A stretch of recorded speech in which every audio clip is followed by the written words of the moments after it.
আসসালামু আলাইকুম, সবাইকে স্বাগতম মুন্নি জিজি কুকিংয়ে। আর আমি আজকে আপনাদেরকে দেখাবো মুড়ি ঘন্ট। আর এই মুড়ি ঘন্টটা আমি আজকে করব মাছের মাথা দিয়ে।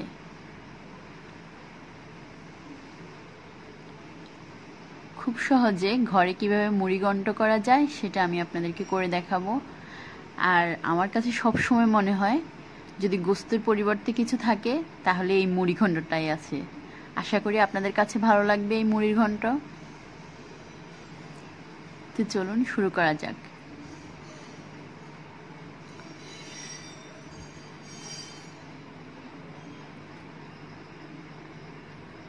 মুড়ি ঘন্টটা করার জন্য আমি দুটো মাথা নিয়েছি, দুটো কাতল মাছের মাথা নিয়েছি। মাথা দুটোকে এখন আমি হাফ চামচ হলুদ আর হাফ চামচ মরিচের গুঁড়া দিয়ে লবণ দিয়ে আমি এটাকে ভেজে নিব। এটাকে আমি লাল লাল করে ভেজে নিব। চুলায় আমি 2 টেবিল চামচ তেল দিয়েছি আর তাতে মাথাগুলো দিয়ে দিচ্ছি। এগুলাকে আমি 4-5 মিনিটের মতো ভাজবো। উল্টিয়ে পাল্টিয়ে ভাজবো যাতে সব দিকে সমানভাবে লাল কালার হয়ে যায়।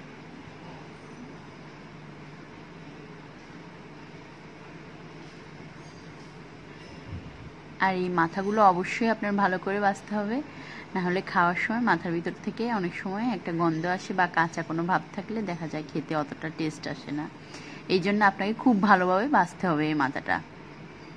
হয়ে গেছে আমার মাছের মাথাটা ভাজি করা। এখন আমি অন্য আরেকটা পাতিলে 4 টেবিল চামচ সয়াবিন তেল দিয়েছি আর তাতে আমি দিয়ে দিচ্ছি 1 কাপ পরিমাণের মতো প্রায় পেঁয়াজ কুচি দিয়েছি আর সাথে দিয়েছি 3-4টা কাঁচামরিচ। আর এখানে আমি রসুন বাটা আর আদা বাটা এই দুটা মিক্সড করে আমি 2.5 টেবিল চামচের মতো দিয়েছি।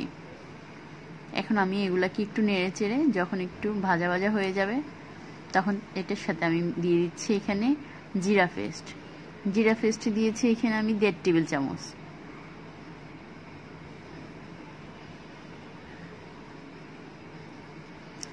এখন দিয়ে দিলাম আমি মরিচের গুঁড়া, হলুদের গুঁড়া আর মরিচের গুঁড়া। হলুদের গুঁড়া দিয়ে দিয়েছি আমি 1.5 টেবিল চামচ আর মরিচের গুঁড়া দিয়ে দিচ্ছি আমি 2 টেবিল চামচ। আর এটাতে দিয়েছি লবণ স্বাদ মতো। এখন আমি 1.5 মগ পানি দিয়ে এগুলাকে একটু কষাবো। মশলাটা যখন 2 মিনিট কষানো হয়ে যাবে তখন আমি ডালটা দিয়ে দিব। আর এখানে আমি ব্যবহার করেছি 1.5 কাপ পরিমাণ মতো ডাল। এই ডালটাকে আমি প্রথমে একটু ভেজে নিয়েছি, একটু কালারটা যখন চেঞ্জ হয়েছে তখন আমি ভাজা শেষ করে পরিষ্কার পানি দিয়ে এটাকে ধুয়ে নিয়েছি। আর মুগ ডালটা হয়েছে এরকম যে আপনি মশলা একটু বেশি লাগবে আপনার এই রেসিপিতে।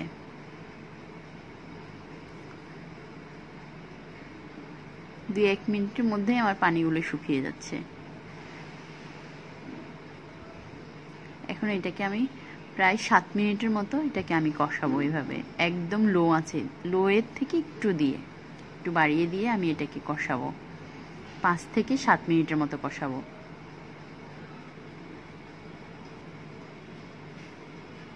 কষানো হয়ে গেলে আমি এটার সাথে দিয়ে দিব প্রায় 3 মগ পরিমাণ পানি।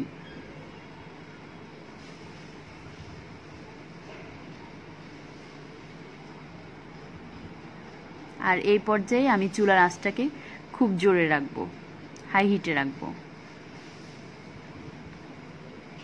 আর এখানে দিয়ে দিচ্ছি আমি গোলমরিচ দিয়ে দিয়েছি আমি 1 চা চামচ। এখন আমি অপেক্ষা করব এই পানিগুলো শুকানো পর্যন্ত। তার সাথে সাথে আমার ডালটাও সিদ্ধ হয়ে যাবে। একটু মাথাগুলো দিয়ে দিচ্ছি আমি।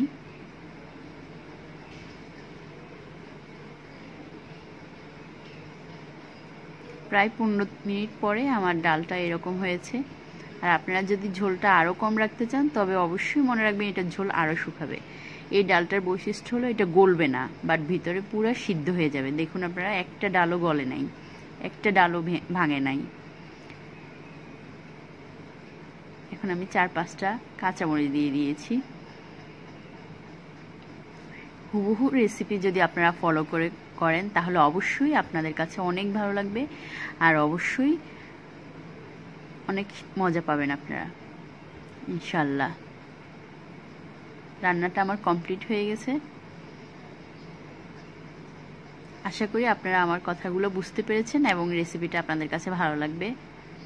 আমার রেসিপি যদি আপনাদের কাছে ভালো লাগে তাহলে অবশ্যই আমার চ্যানেলটি সাবস্ক্রাইব করে আমার পাশে থাকবেন। দেখুন ডালটার কালার দেখুন। আল্লাহ হাফেজ, ভালো থাকবেন সবাই।